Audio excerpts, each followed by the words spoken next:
السلام علیکم ورحمۃ اللہ۔ تو آج ہم پڑھیں گے علم حجاز کا 5واں سبق۔ علم حجاز سے متعلق 5واں سبق آج ہم پڑھیں گے۔ سبق ہے اعراب۔ اعراب کے بارے میں پڑھیں گے۔ اعراب کا لفظی معنی ہے گھوڑا دوڑانا یا تیز کرنا۔ اعراب کا لفظی معنی گھوڑا دوڑانا یا تیز کرنا، چونکہ ان کے ذریعے حرفوں کی آواز تیز کی جاتی ہے، اس لیے انہیں اعراب کہتے ہیں، یعنی حرفوں میں آواز پیدا کرنے والی علامتوں کو اعراب کہا جاتا ہے۔ اعراب کا لفظی معنی ہے گھوڑا دوڑانا یا تیز کرنا۔ اعراب کے ذریعے سے حرفوں کی آواز تیز ہوتی ہے، اس لیے اعراب ان کو کہتے ہیں۔ اعراب یہ ہیں: حرکات یعنی زبر، زیر، پیش۔ تنوین، 2 زبر، 2 زیر، 2 پیش۔ جزم، تشدید، مد، وقف۔ یہ سب اعراب کے اقسام ہیں۔ یہ سب اعراب ہیں۔ یہ کل 9 ہیں۔ زبر، زبر کو فتحہ اور نصب بھی کہتے ہیں۔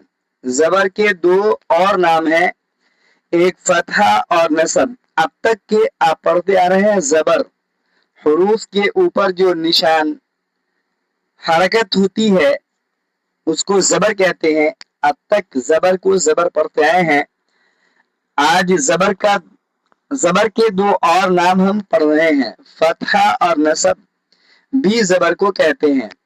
منصوب وہ حرف ہے جس پر نصب ہو۔ جس حرف کے اوپر نصب ہو اس کو منصوب کہتے ہیں، جیسے تا، نون، غا، زال، شین، صاد، طا، قاف، لام، نون۔ ان سب پر زبر ہے۔ ان سب پر زبر ہے۔ ان سب حرفوں پر زبر ہے، نصب ہے، اس لیے اس کو منصوب کہتے ہیں۔ مفتوح وہ حرف ہے جس کے اوپر فتحہ ہو۔ زبر کا دوسرا نام فتحہ ہے۔ مفتوح وہ حرف ہے جس کے اوپر فتحہ ہو، جیسے پا زبر، تا زبر، با زبر، قاف زبر، نون زبر، کاف زبر، واو۔